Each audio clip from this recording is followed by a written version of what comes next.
Danke bafowethu, welcome back to Nkulisoka. Ngicela ningakhohlwa uku-like and subscribe. Before ngingene ey'ndabeni zama-player bafowethu, ngithanda ukuxolisa kuwo wonke ama-fans engawa-interview e-stadium laphana eDobsonville, because I'm seeing this thing now. Ngabatshela ukuthi bazophuma ku-Soccer Beat because of bengenza umsebenzi we-Soccer Beat on the day. Soccer Beat leni enibukelayo la ku-YouTube bafowethu abakhuluma ngesingisi kuphela, abo-Lebohang Chisboy Mokoena, abo-Joseph, abo-Monip Joseph namanye ama-player manje sokujoyina u-Brian Baloyi namanye ama-player nje ajoyinayo, yabo. So besine-plan ne-association of some sort ukuthi khona umsebenzi engibenzela bona on the ground in order to reach ama-fans. But-ke this is what happened. Ngayishaya i-content yabo, but-ke khona umuntu omnyama, abelungu babo they were impressed when I pitched and everything. Umuntu omnyama wadecide ukuyi-block-a le nto leyo because of umona bafethu, yabo. If khona umuntu ozokucindezela umuntu wakini omnyama, so if khona abantu aba-affected ababona ngathi maybe bengiqamba amanga whatever, ngicela bangi-contact ku-WhatsApp, ngizonisendela ama-screenshots nizobona nani ukuthi kwenzakalani, cause angifuni ukuyikhipha manje into yakhona lana ibe public because of izongcolisa igama labo. Kanti-ke abanye abantu i-founder yakhona, i-head of sporting, i-head of content yakhona umlungu, i-boss yakhona, i-founder yakhona umlungu, because ulo baba futhi waqala isokha laduma. Abantu aba-right bona, but-ke under bona khona abantu abamnyama. Niyazi ukuthi sicindezelana kanjani, ozokustopa ukuthi ezinye izinto ungazenzi. So kwenzakala kanjalo kuyagcina ya-collapse indaba yama-fans, but-ke I still have ama-clips even today. I still have ama-conversation because of mina ngama-video ngawasenda ku-Soccer Beat, yibo aba-decide ukuthi ngoba umsebenzi wami abanye abantu bawubhlokhe bafowethu. It's okay.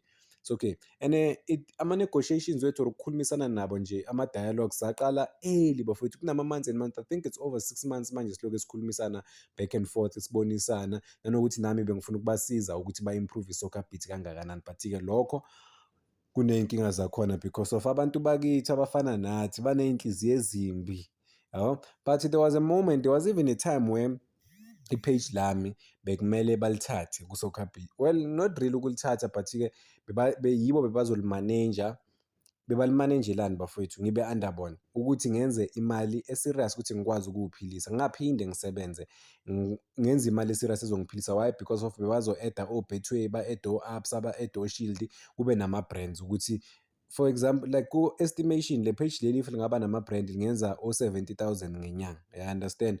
But-ke nayo inkinga-ke yaba khona. Okay, akusiyinkinga, but-ke masilokhu sikhuluma through ama-negotiations, ngiyabona ukuthi okay, le 70,000 le estimation according to ama-numbers wami ngeke ibe khona. Why? Because of bengizotshelwa ukuthi ngikhiphe i-content enjani kanjani, so sebazongilawula, and then ama-numbers bengeke senza i-sense njengamanje because manje sinama-numbers are-better than if soba nama-brand association and then i-brand isitshela ukuthi sikhipheni singakhiphini, yabo.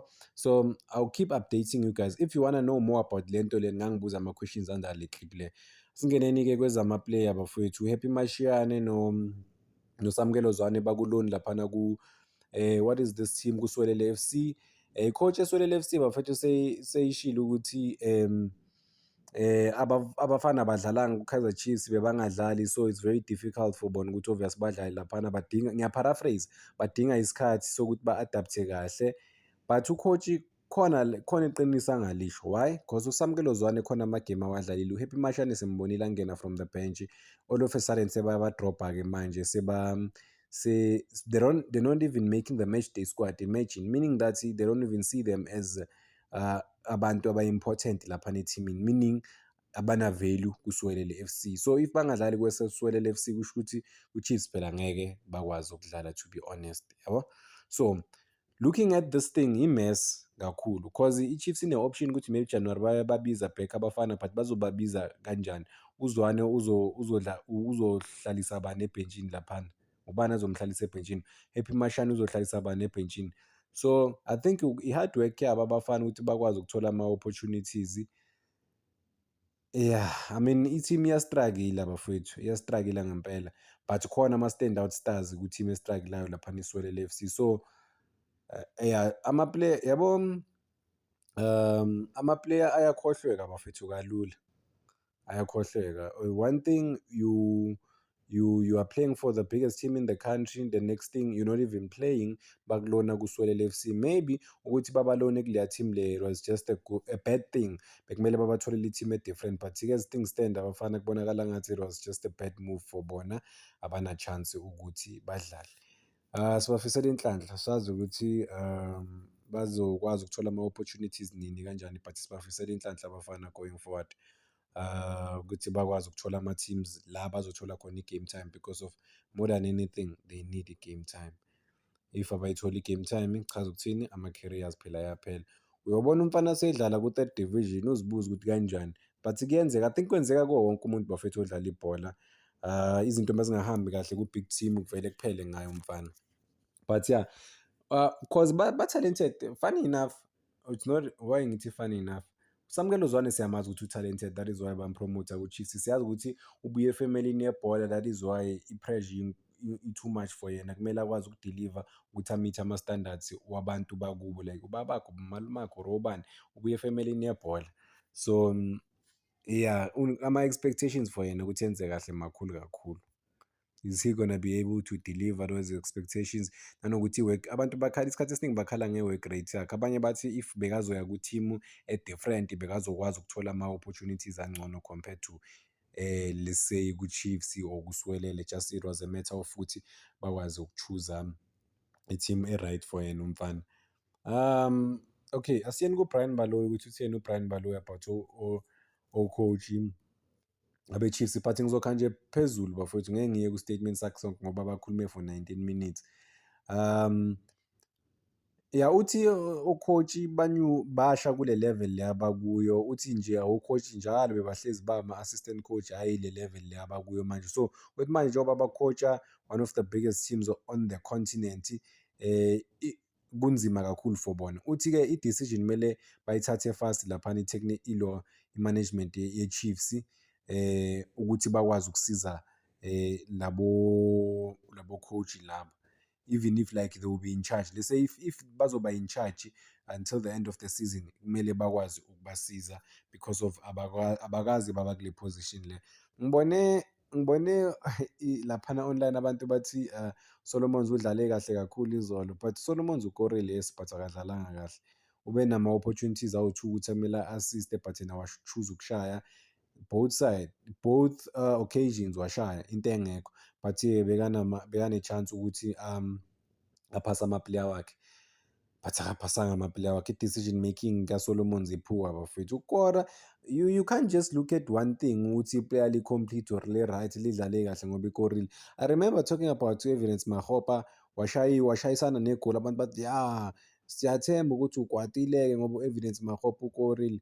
Mina ngibheka igame yonke yomuntu ukuthi uyi-play elinjani, u-contribute kangakanani kuleyo game leyo. Umjaja purely based on i-performance, hhayi ukuthi ushayisane nebhola or ukorile lelo goli lelo. No, ukorile but wenzeni ngaphandle kokukora? Ayikho into ayenzile uSolomons, ayikho ngempela into ayenzile ayidilivile laphana for i-team, ayikho. But yeah, uThabiso Monyane was more preferred for me. uThabiso Monyane ngabe ube ngcono kakhulu kuleya position le. Une-balance man uThabiso Monyane, and i-Chiefs ayikaze yaluza uThabiso Monyane esegroundini, ayikaze. Angazi ukuthi o-coach why balele benza lezi zinto abazenzayo. Mfethu unomuntu onayo ethimini, anikaze niluze lo muntu medlala but nidecide ukungamdlalisi. Kanjani? Why? Fike kanjani le decision yokuthi i-player eli-contribute-a kahle, elidlala kahle njalo melinikwe i-opportunity but lingadlali? Sifika kanjani? Or o-coach abazi, abana-plan, find nje every game bazodlalisa lo baphinde badlalise lo.